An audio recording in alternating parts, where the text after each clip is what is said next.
부동산 폭락하면 나라 망하니까 연착륙 시킬 거다. 망하진 않아요. 이미 폭등할 때 망했던 거지 폭락한다고 망하는 게 아니라. 그러니까 숨겨놓고 있다는 거죠. 대출 유동성이라는 걸 풀어서 몸은 이미 아파서 골마 들어가고 있는데 유동성이라는 진통제만 계속 맞고 있었던 거죠. 진통제 계속 맞으면 어떻게 돼요? 내성이 세지죠. 그 상황에서 더 큰 진통제를 놓는다. 그러면 마약 중독이죠. 뭐 연예인들이니 뭐니 프로포폴 중독되고 그런 거 왜 그러겠어요? 계속 맞다 보니까 그게 익숙해져서 그런 거죠. 그러니까 여기서 유동성 더 풀면 안 되고 사실은 끊으면 금단 현상 나옵니다. 그리고 몸 안 좋은 거 다 드러나고 그냥 몸 안 좋았으면 괜찮을 텐데 금단 현상까지 겹치니까 더 안 좋아 보이죠. 그렇다고 해서 계속 마약 맞을 거예요? 대출 유동성이라는? 쉽게 얘기해서 대출 유동성이라는 마약을 막고 있었어요. 지금 전 세계적으로 미국이란 나라도 막고 있었고 한국이란 나라도 막고 있었고 일본이란 나라는 이미 중독자 수준이었고 중국도 마찬가지고 그런 상황인데 갑자기 법이 생겼습니다.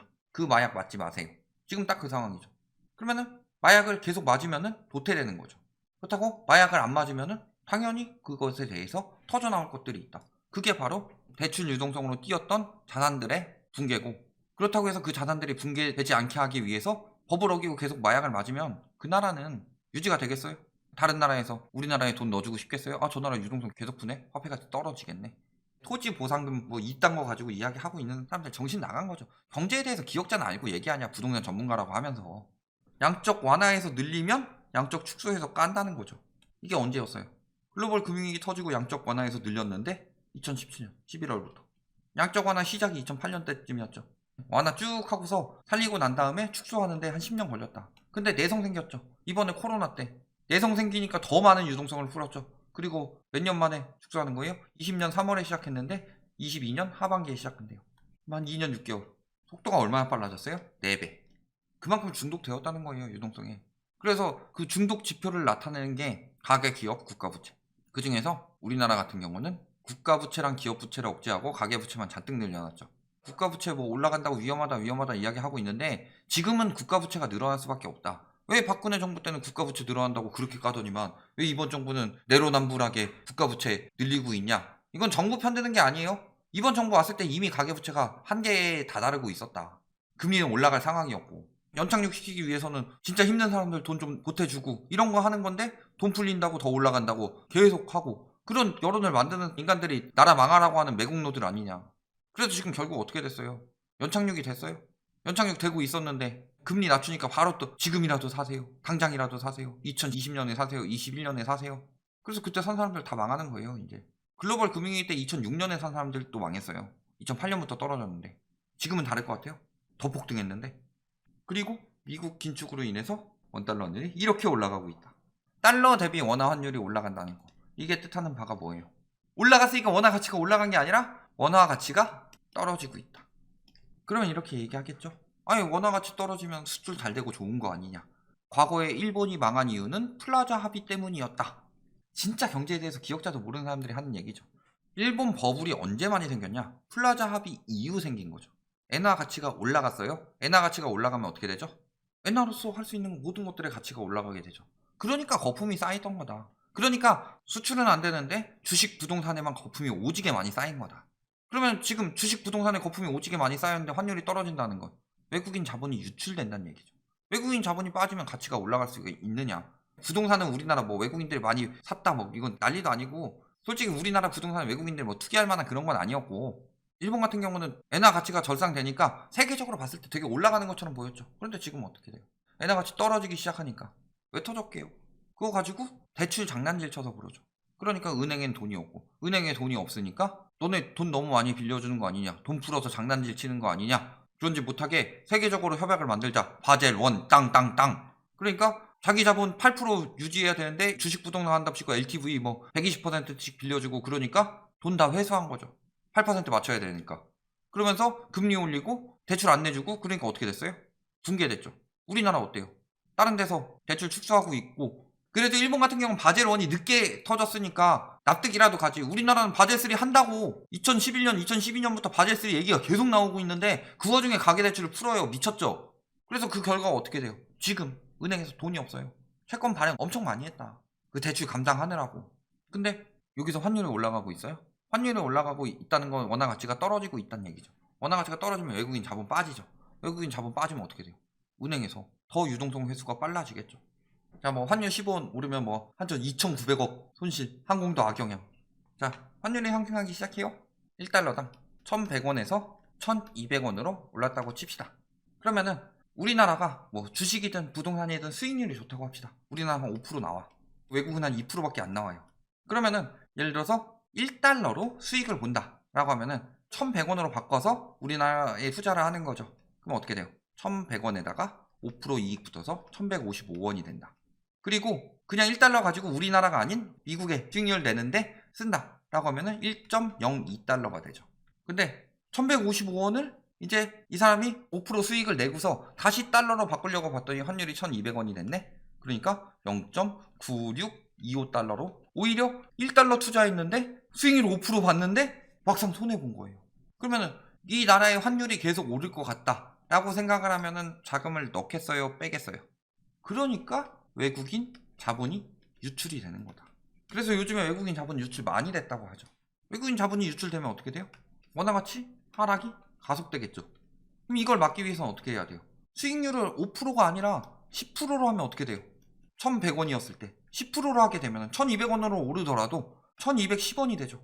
그러니까 조금이나마 수익이 나오죠. 그러면은 여기 수익이 나오니까 돈이 몰리겠구나. 그럼 1,200원이 아니고 1,100원으로 그대로 유지된다고 하면은 1.1달러로 아까보다 수익이 더 높겠구나. 이런 식으로 생각하면서 몰리는 거죠. 그러니까 금리 인상이 되는 거다.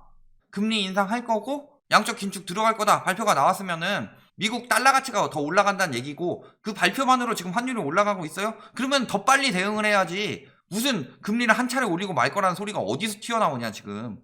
8월부터 금리 인상했는데 미국에서 더 당긴다고 하니까 자금이 빠지고 있잖아요 지금. 우리나라는 먹을 만큼 먹었다. 수익률 최고로 올랐다. 그래서 보니까 그때 1,200원 선 예전에 뚫었었는데 단발성이라고 생각했는데 지금은 아니라는 거죠. 거기다가 수출보다 수입이 빨리 늘고 있대요. 환율이 떨어지면은 수출이 빨리 늘고 있는 나라가 유리한 건데 수출보다 수입이 더 빨리 늘고 있다는 건 무슨 소리예요? 환율이 떨어진다는 건 싸게 팔고 비싸게 산다는 소리예요. 대신에 싸게 파니까 뭐 하는 거예요? 박리담회를 보는 거죠. 그러니까 환율이 떨어지면 수출이 늘어난다 이야기가 나오는 건데 되겠어요? 지금 상황에서?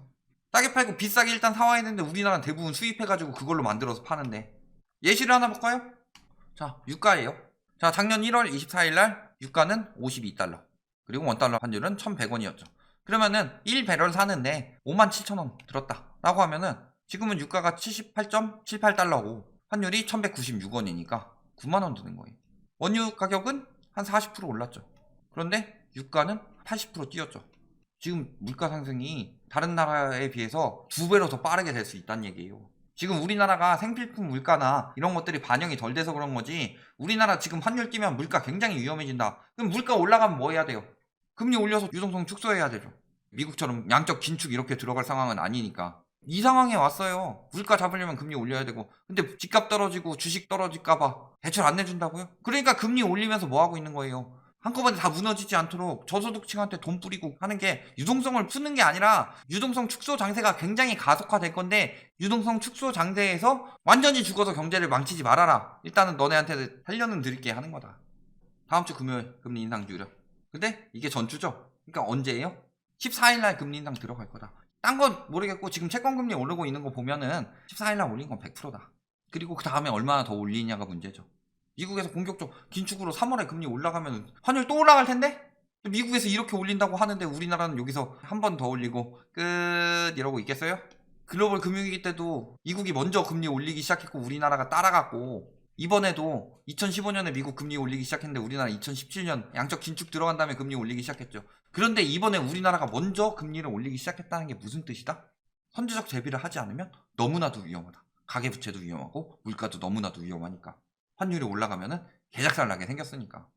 인플레보다 더 무서운 스태그플레이션. 스태그플레이션 당연히 인플레보다 무섭습니다. 이 플레이션이 인플레이션이니까. 스태그는 뭐예요? 경기 침체. 그래서 경기 침체는 되는데 인플레이션은 진행된다. 그러니까 그냥 인플레이션이라고 이야기하고 있는데 실질적으로 지금 우리나라나 세계적으로 스태그플레이션 중이다. 인플레이션은 뭐냐? 이게 수요 견인 인플레이션이고 스태그플레이션이 비용 상승 인플레이션이다. 그래서 원자재 가격 다 올라가고 돈은 많이 풀려서 가격 올라가는데 막상 내 월급은 안 올라. 막 생산성이 있진 않아요. 그러니까 부담은 늘어나는데 경기는 계속 침체되고 이런 상황이 지금 전 세계적으로 일어나고 있고 우리나라는 더 심각하게 일어난다는 얘기예요. 왜? GDP 대비 가계부채가 100%가 넘어갔으니까. 이게 농담할 때가 아니에요. 지금 뭐 스태그플레이션 안 온다가 아니라 이미 왔어요. 이미. 이거를 얼마나 스태그플레이션 충격을 크게 입었다 이렇게 말하는 것이냐, 스태그플레이션 기미가 보였는데 적당히 충격 있고 끝났다 이렇게 되느냐, 이 정도 차이일 뿐이지. 금리도 올라가고 물가도 올라갑니다. 지금이 제일 위험한 시기예요. 내 월급은 그렇게 올라가요?